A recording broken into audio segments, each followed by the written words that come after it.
Okay, it's 9:30, so we call to order the October 8th County Board meeting. Please rise and join us in the pledge.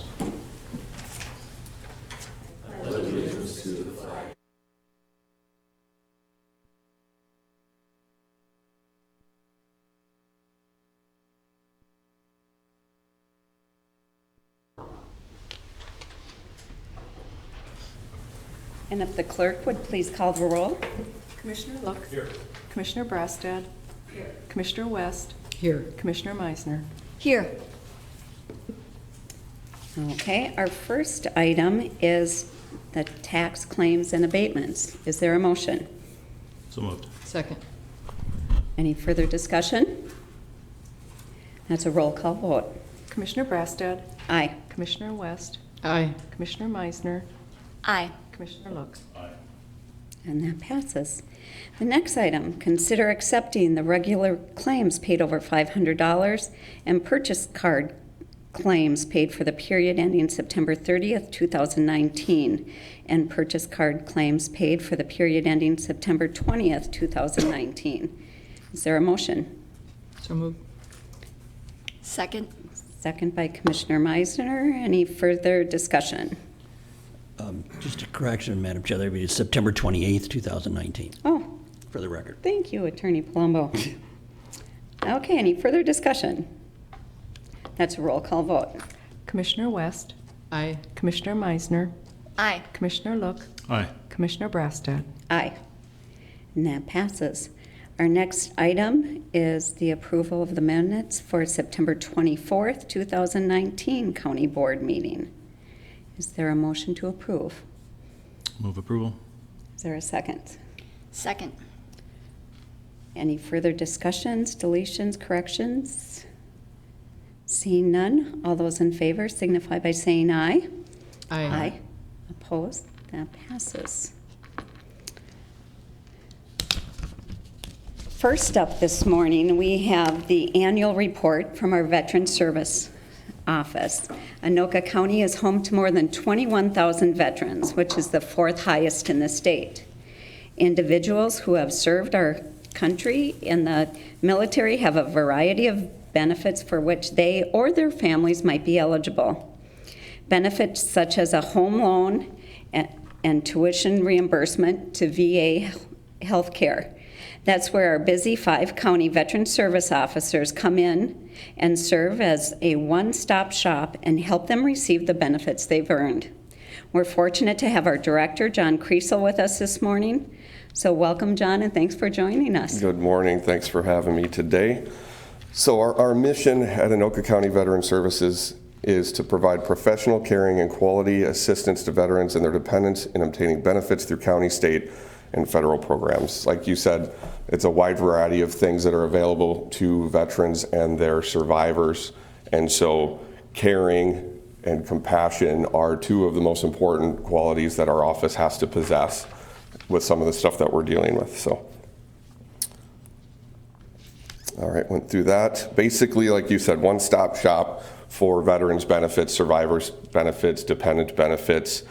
We work with the U.S. Department of Veterans Affairs, Minnesota Department of Veterans Affairs, and nationally chartered veteran service organizations to ensure that our veterans and their dependents receive the benefits that they have earned through military service. Our staff breakdown is director, which is myself, veteran services coordinator, which is Tim Nelson.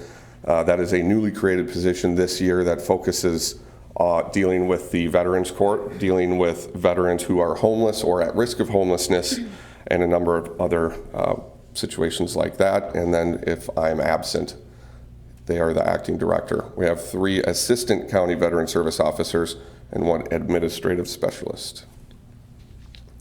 As required by Minnesota statute, all county veteran service officers must be a veteran. All of ours are. Our staff is among the most highly trained in the United States, attending yearly continuing education from the NACVSO. We are very thankful that the board has been supportive of us attending that national training, and I firmly believe that is why we have the best office in the state of Minnesota. As you outlined, we have 21,358 veterans living in Anoka County. That is 4th highest in the state of Minnesota. Some of the services we provide, I'll just give a brief overview. Disability compensation, if there is any disabilities that veterans have currently that was a result of military service, we can help them apply for disability compensation to help them be financially compensated for that.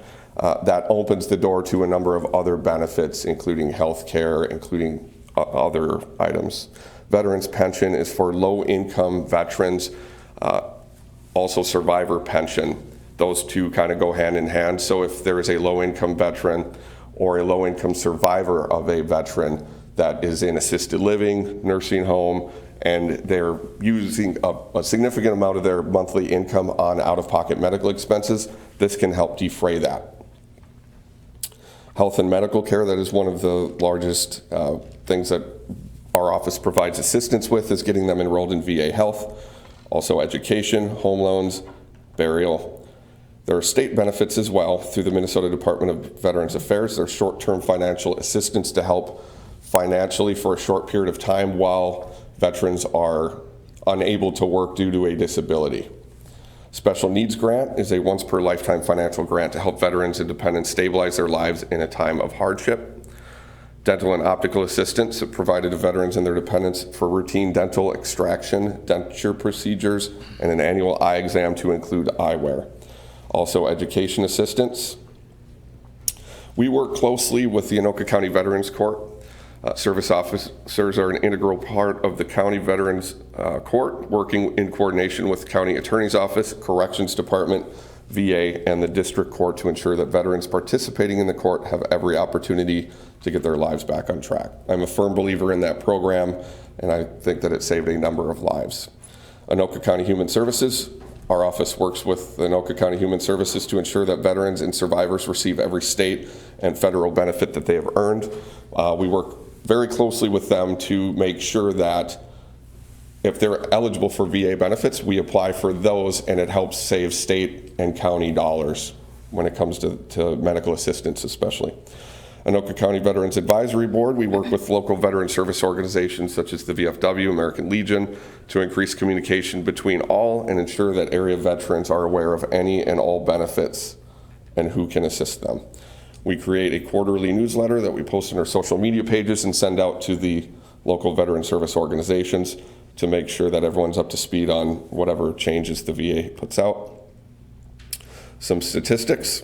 As I said earlier, 21,358 veterans residing in Anoka County. These are all according to the VA's fiscal year 18 Summary of Expenditures report. We had 4,238 office visits in 2018 and $156.8 million in VA expenditures within Anoka County. That's on disability compensation, pension, health care to veterans living in our county. $56,029 in Minnesota State Soldiers Assistance Program expenditures within our county. Any questions? Any questions for John?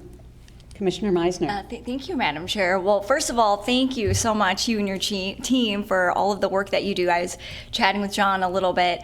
Just two things I wanted to point out after our quick discussion before this meeting. Anoka County is the only one of the few counties that actually will not turn any veteran away, even if you are not part of Anoka County, which I think is the right thing to do and something to note about. And then I do have one quick question for you, John. So when you were talking about the special needs grants, what are the amounts that they vary, and then what is the length of time? Is that something that they can apply for every year, or is it like a one-time special situation? So the big umbrella is the State Soldiers Assistance Program.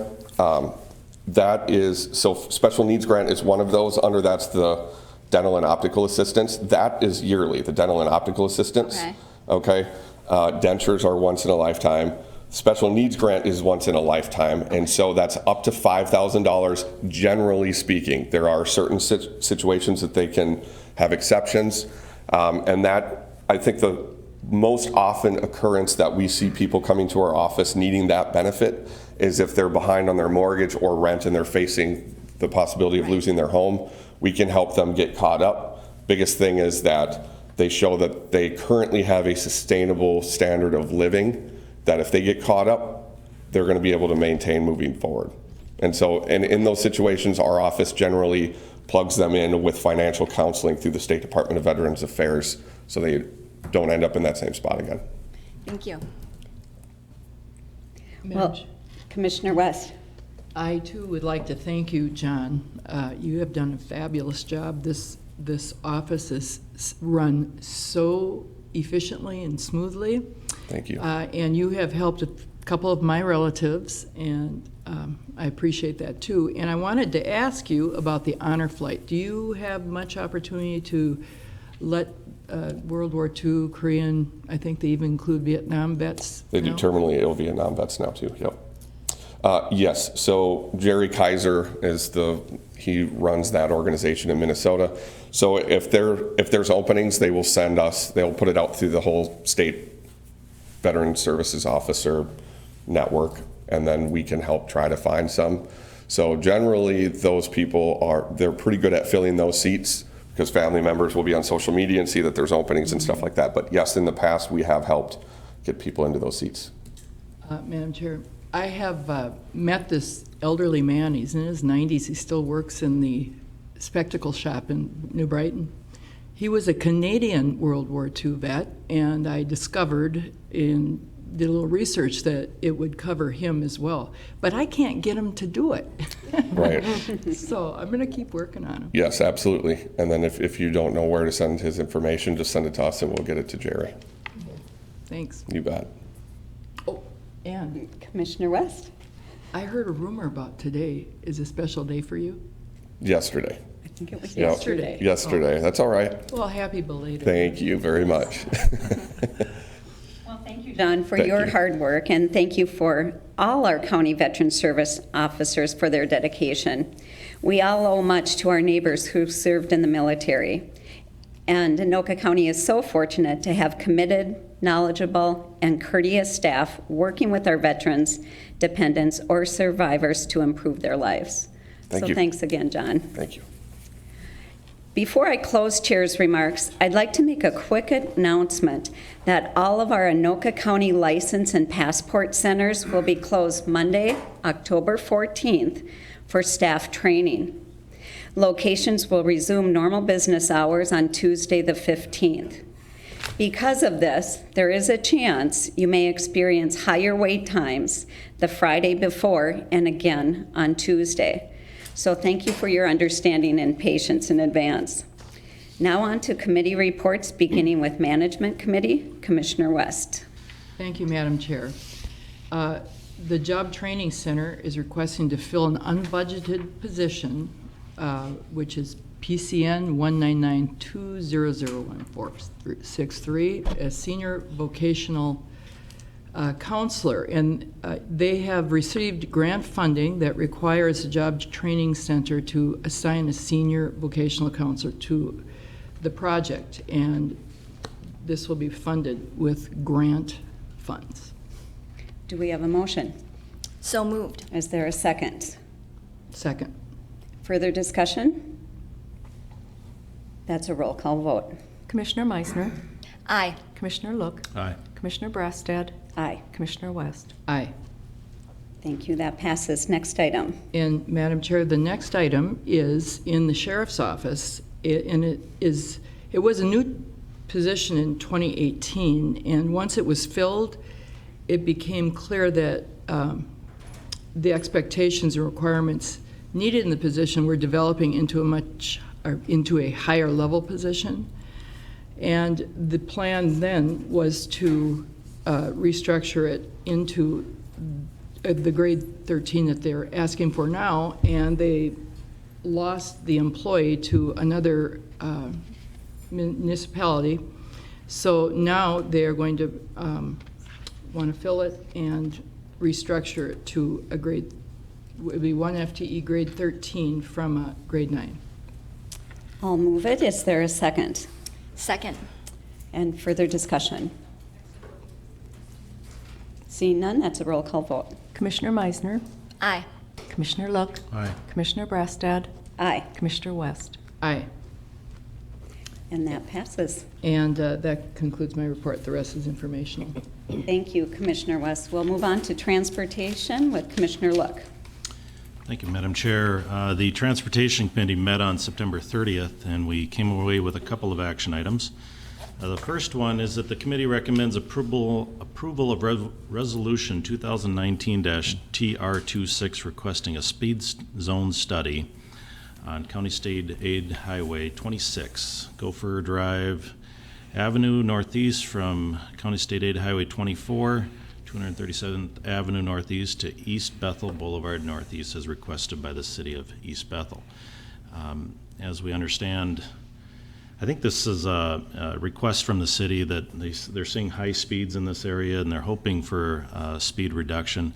The speed study is done by MnDOT, as I understand, and they are backlogged, you might say, on speed studies, but certainly this request and this approval today will kind of get that started in the process, and we'll be able to see what that road should be traveling at for safety reasons and that sort of thing. I don't know if Doug has anything further to say on that. Doug? Madam Chair, County Board members, I'm Doug Fisher. I'm Transportation Division Manager and County Engineer. Yes, this was a request by the city to look at some of the speeds here and see if it's posted appropriately. Right now it is posted 55 miles per hour. There are some curves in this area that they felt the speed was high. Even though this is a county road, the county does not have the authority to set speed limits other than the statutory speed limit. On a road like this, the statutory speed limit is 55 miles per hour. So we are requesting MnDOT, the Commissioner of Transportation, to conduct a speed zone study out here. And there's a series of factors that they use in determining what the safe and appropriate speed should be. So, but they are somewhat backlogged. It may be several months before we get those results. But whatever those results are, we are obligated to immediately post that new speed limit if it changes at that time.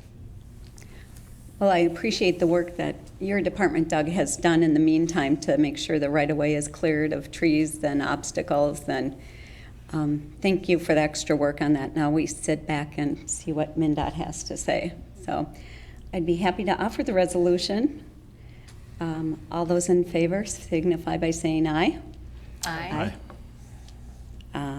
That passes. Commissioner Meisner. Oh, thank you, Madam Chair. Yeah, just some commentary, because I know that the city of East Bethel made this request, but I want to say it was a group of citizens that kind of forwarded this movement on. And so just commentary about that. Civic engagement is really important. And so the fact that we are now conducting a study because citizens had some reserves about safety and wanted to do some things. So just commentary. Thank you. Thank you. That passed. So item number 2, Commissioner Look.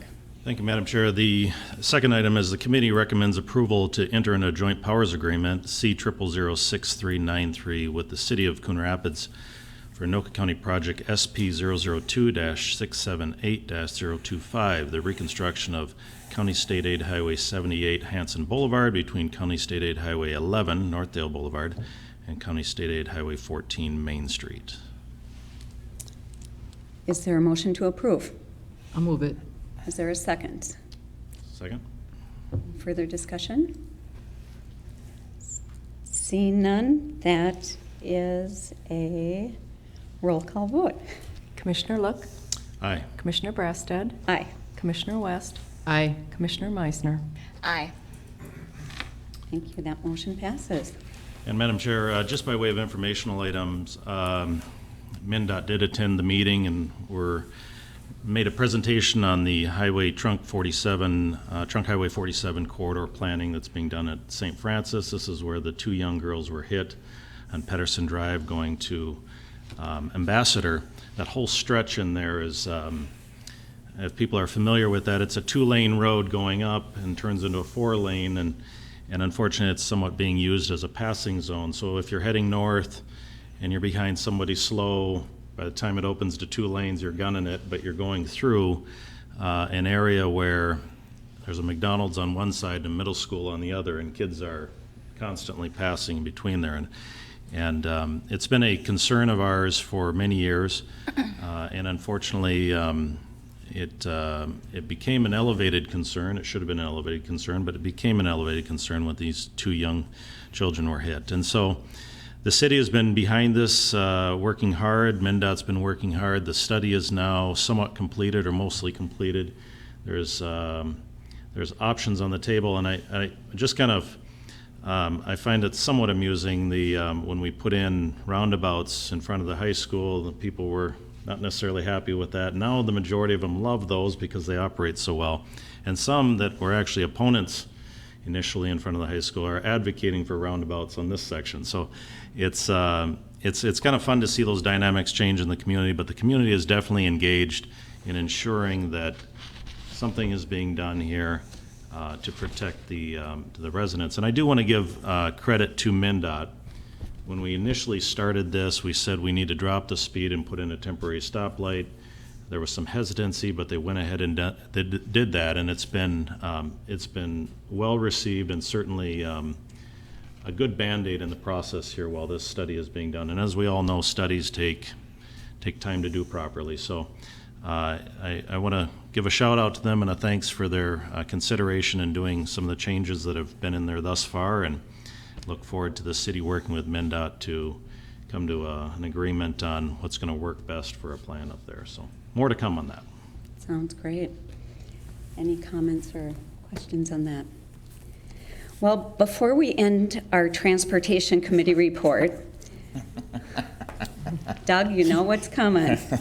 I'd like to take a few moments to recognize Doug Fisher, our county engineer, who's retiring after being with us for 25 years. Some of the most memorable projects Doug has overseen at the county include the $42 million interchange project at Highway 83 and Highway 10, which required cobbling together 9 different funding sources. That's also known as Armstrong Boulevard.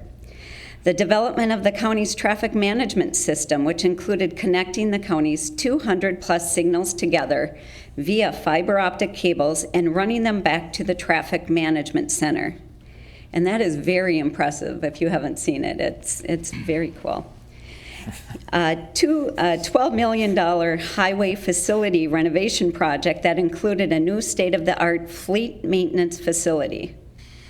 Doug even went to Russia to talk about an innovation which he calls the shredded tire burrito Anoka County has used in areas to keep some county roads from sinking into loose soils.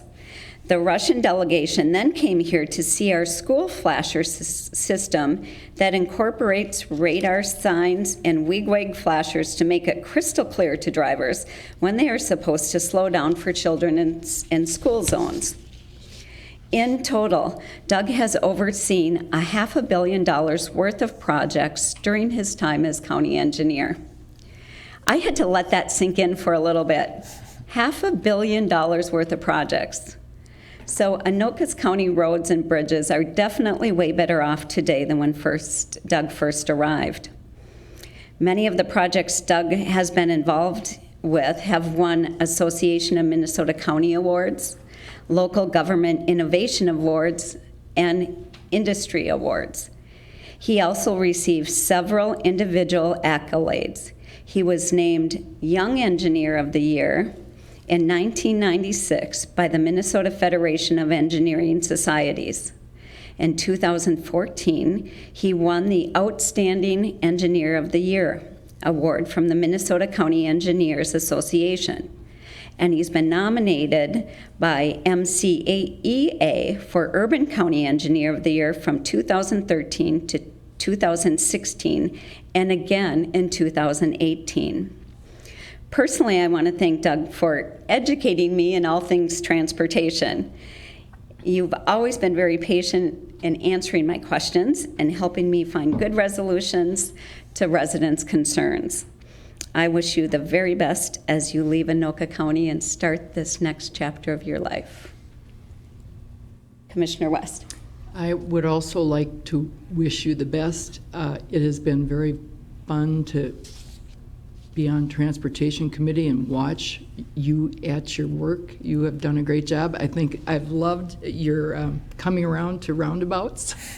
And you never did. I don't think you ever did get over to Europe to try them out. But just good luck, and thank you for your great service to our county.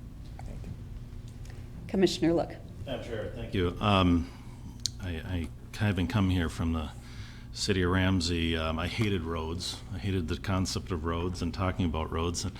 And I think at that point I was put on the Transportation Committee. I thought, oh great, this is going to be a lot of fun. But I think of all the committees I serve on, the Transportation Committee is probably my most favorite committee. And I attribute that to you and staff that come in there, because when we get reports that during the winter, that we know when we come into Anoka County from other counties, because of the quality and the condition of our roads and how salted and plowed, I mean, the attention to detail is phenomenal. When we get reports that our roads are, in terms of the quality index, I mean, some of the highest that they've ever been, that doesn't happen by accident. I mean, that's you and your departments are ensuring that the roads that need replacement are being replaced timely, and that the funding is there, and that support is there to get that done.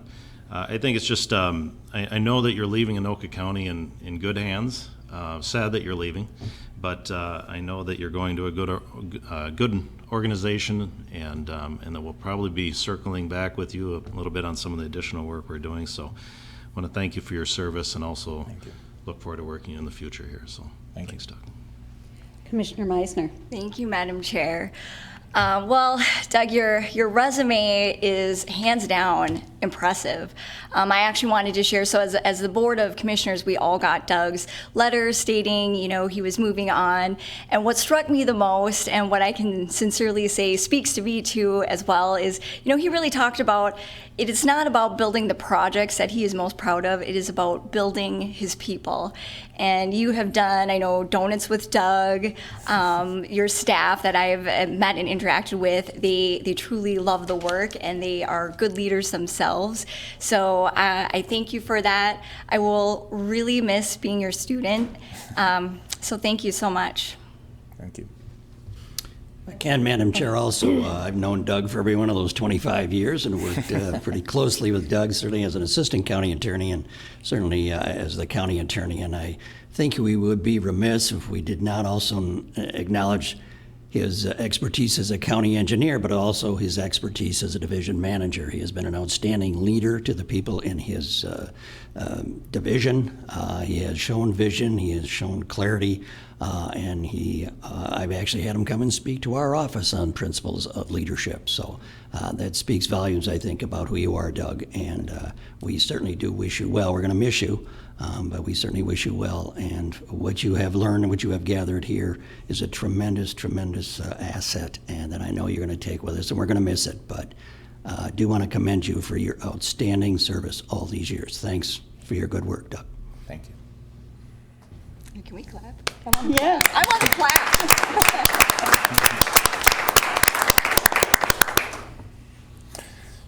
Madam Chair, County Board members, Attorney Palumbo, well, thank you for that. Quite a little surprise. But I've been very fortunate. I've worked for many county boards. They've all had transportation as a high priority, which makes my job that much easier. And I truly have been blessed in that I've been able to surround myself with outstanding people of outstanding character.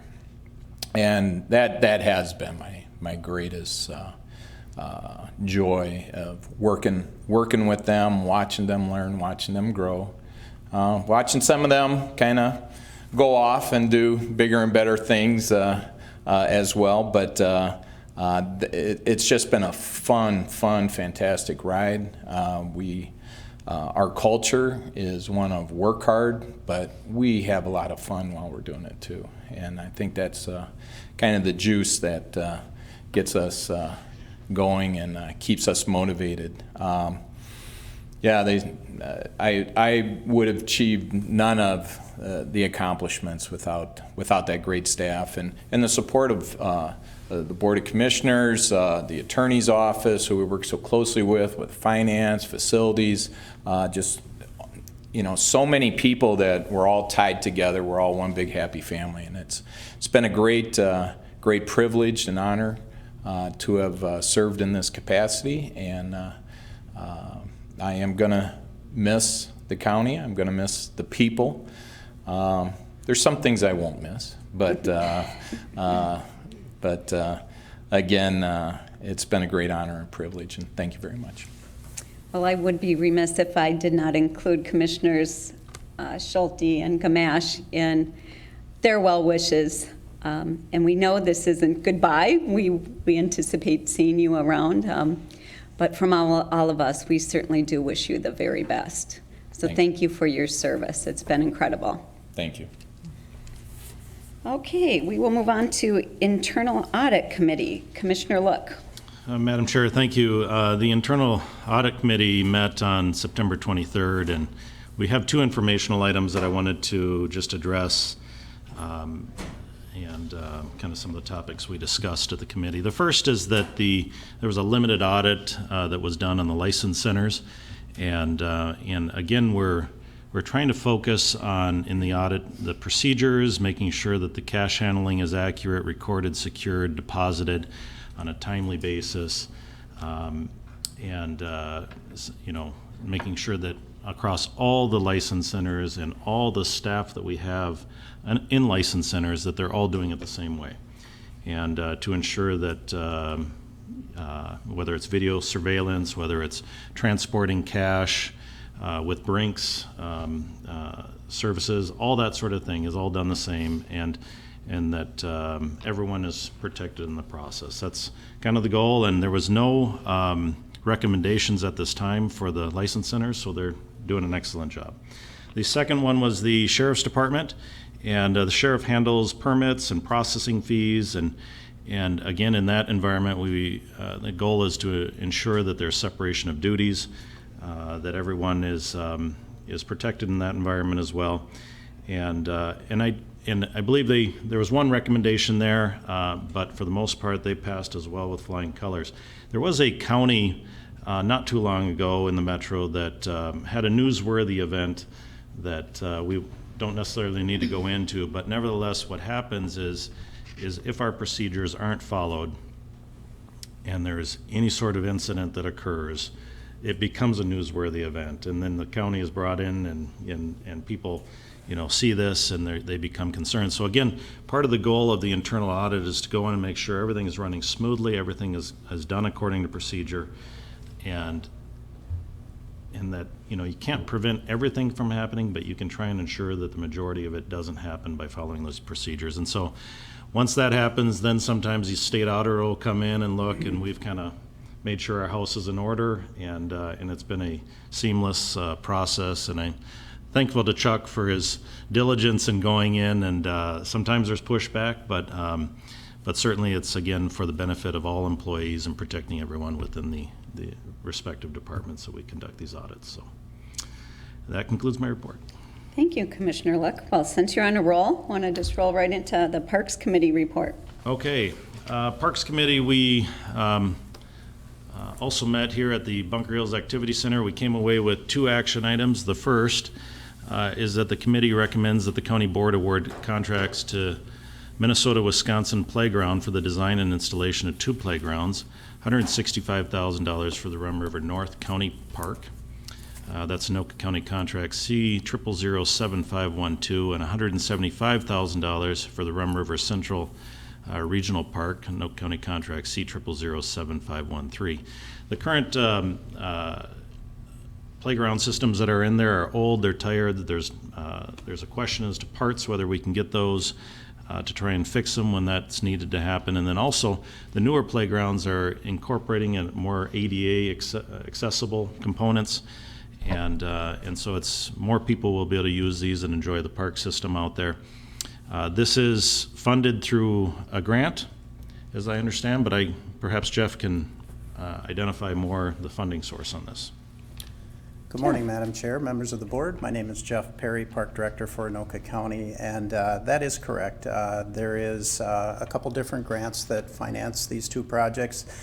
The first of which is 50% cost share by the Department of Natural Resources for the Rum River North Playground, and at Rum River Central, it's a Metropolitan Council Park Capital Improvement grant that's funded 100% through state bonds and Met Council bonds. So, as Commissioner Look had indicated, these playgrounds are over 20 years old.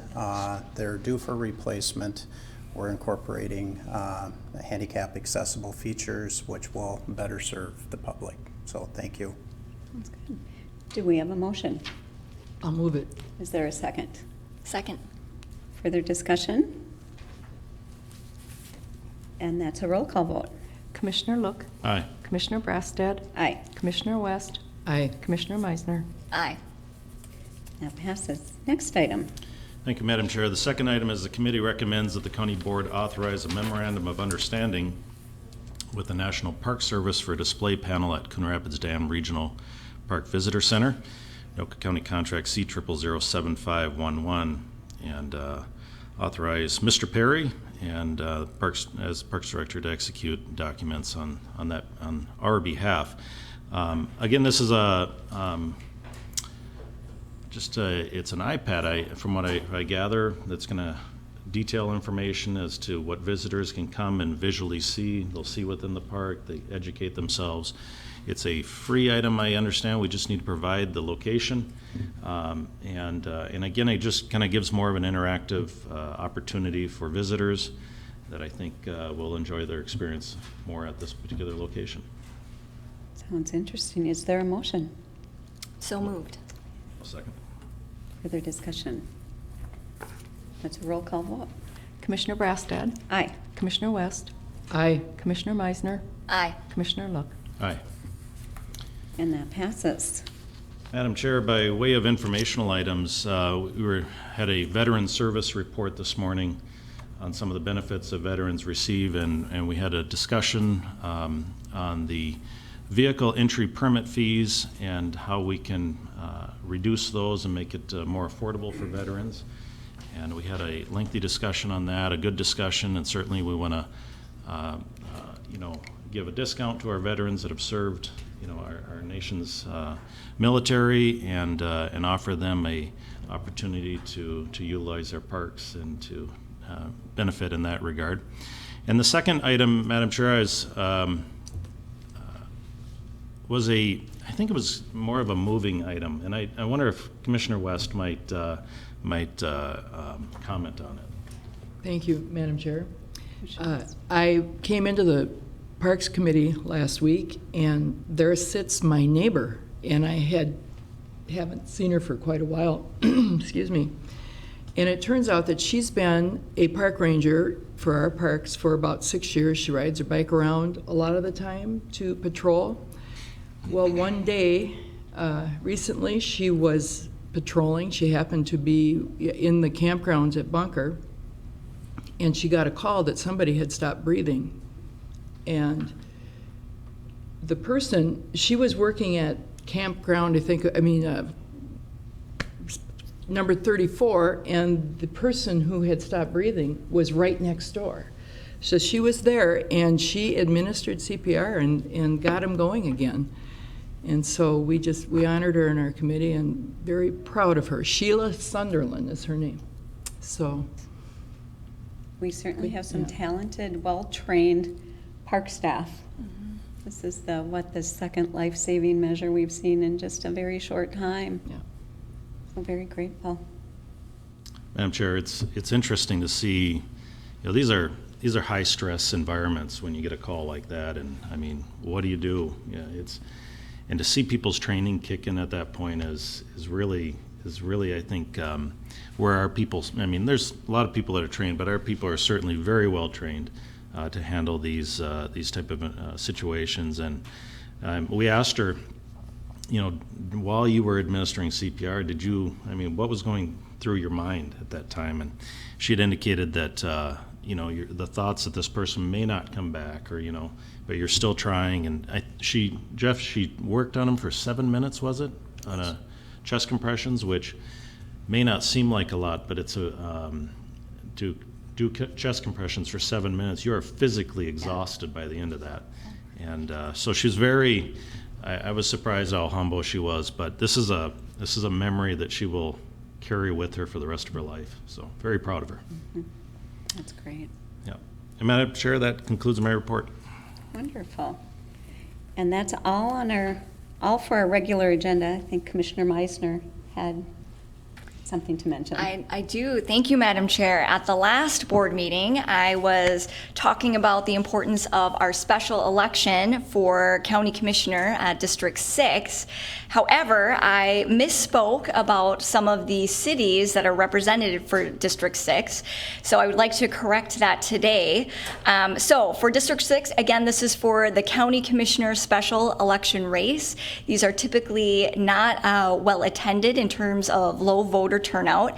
And so it's really important for District 6 to be informed and go out and vote. But the cities that are included in District 6 are parts of Blaine, Centerville, Circle Pines, Columbus, Lexington, Lino Lakes, and Linwood Township. So the primary is Tuesday, November 5th.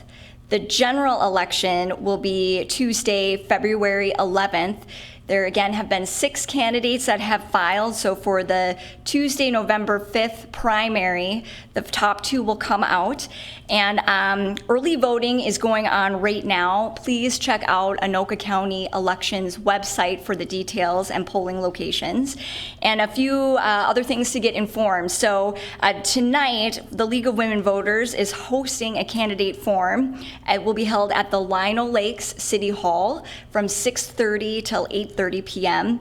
And then also North Metro TV has conducted interviews with, I believe, all of the candidates except one. So be sure to check those out and go out and vote. Thank you. Thank you for that update and clarification. And with that, we are adjourned.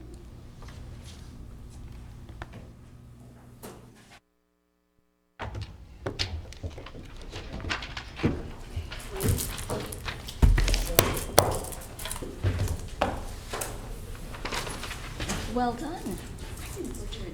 No, you did great.